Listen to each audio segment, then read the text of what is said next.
Have you ever looked at an old copper pot and wondered what happens when this piece of metal is no longer useful? Most people might think it belongs in a scrap pile. But here's the surprising part. That old copper pot could have another life. It can be cleaned, melted, purified, and transformed into something completely different. Something that carries electricity through homes, factories, machines, and power systems. Copper wire.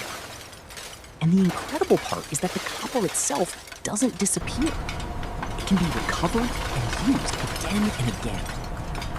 But turning an old, dirty cooking pot into clean, usable copper wire is not as simple as throwing it into a furnace.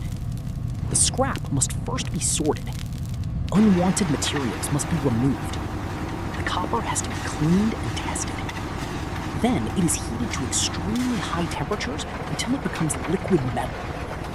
After that, the molten copper is shaped into solid material, rolled, pulled through precision dies, and gradually transformed into long, thin wire. So how does a battered old copper pot become a smooth strand of new copper wire? What happens inside the furnace? And how do workers make sure the recycled metal is good enough for another life? Today, we're going inside the fascinating world of copper recycling to follow the complete journey, from old copper pots to newly manufactured copper wire. Introduction. Copper is one of the most useful metals on Earth. It's strong enough for industrial applications, but also soft enough to be shaped. And most importantly, it conducts electricity extremely well. That's why copper is widely used in electrical wiring, motors, transformers, electronics, plumbing, and countless other products. But mining new copper requires enormous amounts of energy and resources. Recycling gives existing copper another chance to be useful. And copper has a major advantage. It can be recycled without losing its basic metallic properties. That means the copper in an old object can eventually become part of a completely new product.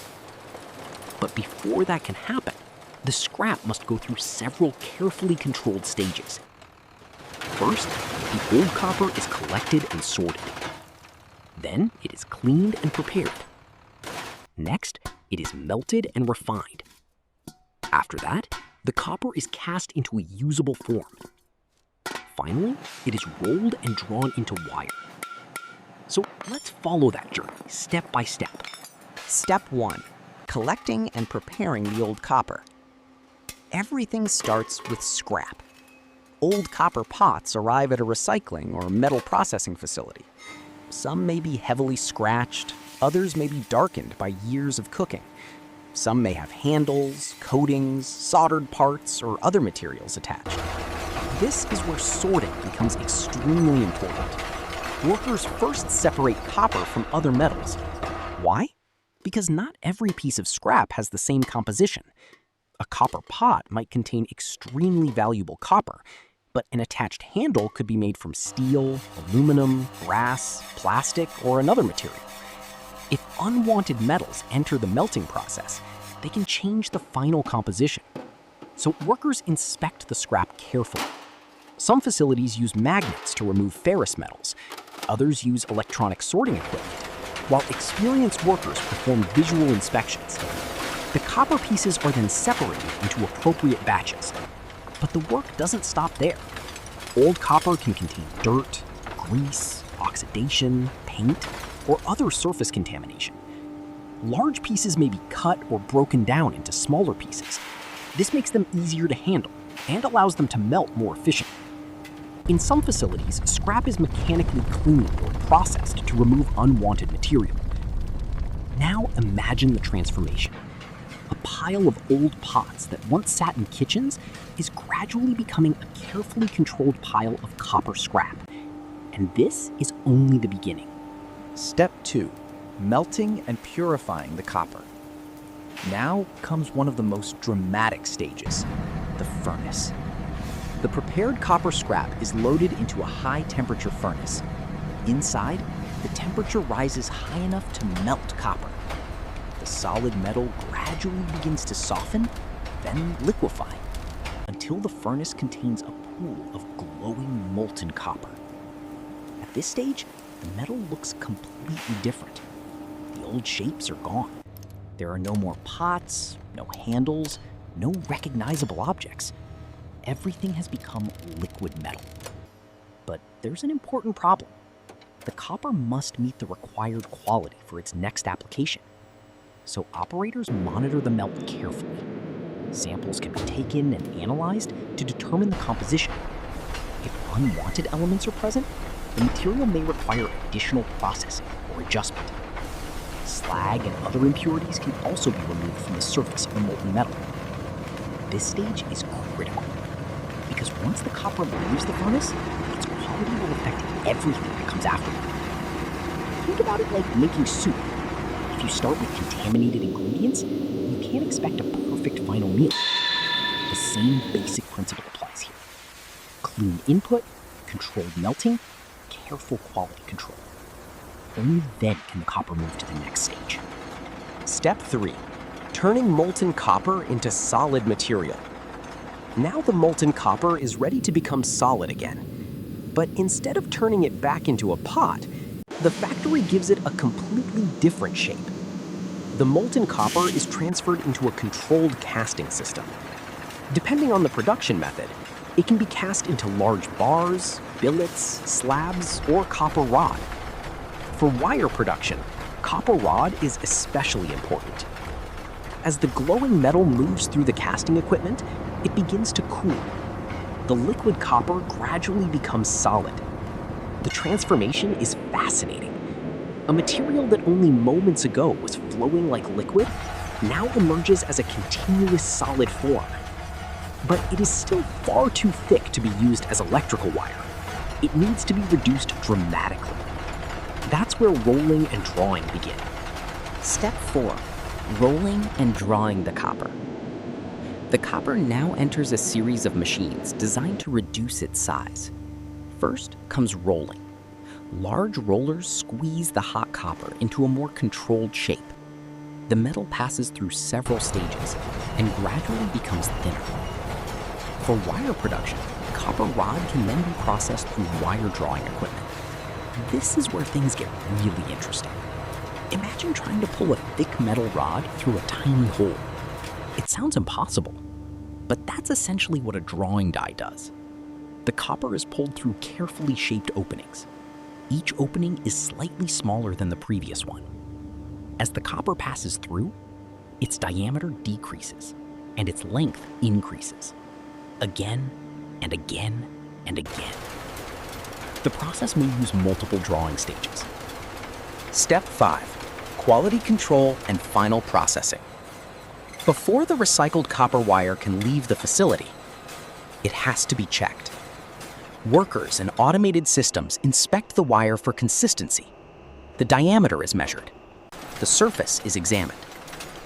The material's electrical properties can also be tested when the intended application requires specific conductivity or purity. Why is this important? Because electrical wire has to perform reliably. Imagine installing kilometers of cable, only to discover that the material doesn't meet the required specifications. That's why quality control happens throughout the process, not just at the very end. The wire may then be wound onto large reels. Depending on the product, it can remain bare copper or receive an additional insulating layer. Insulation prevents the conductor from making unwanted electrical contact with other conductors or surrounding materials. Finally, the finished reels are labeled, stored, and prepared for shipment. And now, the transformation is complete. What's really happening? From the outside, copper recycling can look like a simple process. Old metal goes in, new metal comes out. But behind the scenes, there is much more happening. Temperature sensors constantly monitor furnaces. Operators monitor the condition of the molten metal.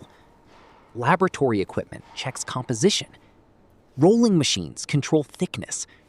Drawing systems control wire diameter and tension. And automated systems can monitor production continuously. Even the cooling process matters. If metal cools incorrectly, its properties can change. If the wire is drawn too aggressively, it can become harder and more difficult to process. That's why copper recycling combines several different areas of engineering: heat, pressure, mechanical force, electrical testing, materials science, and human experience. The goal isn't simply to melt old copper. The goal is to transform it into a material that can reliably perform a new job. Real-life example, a simple comparison. Think about recycling a glass bottle. You don't simply take the dirty bottle, throw it into a machine, and immediately get a new bottle. First, the bottle is collected, then sorted, then cleaned, then broken down, then melted, then shaped into something new. Copper recycling follows a similar idea. The old copper pot is the starting material. Sorting is like separating the useful ingredients. Cleaning removes unwanted contamination. Melting resets the shape. Casting creates a new form. Rolling and drawing create the final dimensions. And quality control makes sure the new product is ready for use. So, in a way, the factory isn't simply recycling an object, it's recycling the material itself. And that's what makes the process so fascinating. Interesting facts. Fact 1. Copper can be recycled repeatedly while retaining its fundamental properties. The atoms don't care whether they were once part of a cooking pot, a pipe, a motor, or a piece of electrical equipment. After proper processing, the same copper can become part of a completely different product. Fact 2. Copper is an excellent electrical conductor. That's one major reason it is so widely used in electrical wiring. Its combination of conductivity, ductility, and durability makes it extremely valuable. Fact 3. Wire drawing can dramatically change the shape of copper. A relatively thick copper rod can be progressively reduced through a series of dies, creating a long, thin wire. The final wire can be many times longer than the original piece of material, and all of this happens without changing the basic identity of the metal. Conclusion. So now you know the real journey of recycled copper. It starts with something that most people might consider worthless, an old copper pot. Then comes sorting, cleaning, preparation, melting, quality control, casting, rolling, wire drawing, annealing, and final inspection. Eventually, the old cooking pot has completely changed its identity. It is no longer a kitchen object. It has become a long, precise strand of copper wire, ready for another useful life. And honestly, once you understand this process, you may never look at scrap metal the same way again. The next time you see an old copper pot, remember, inside that worn piece of metal is a valuable material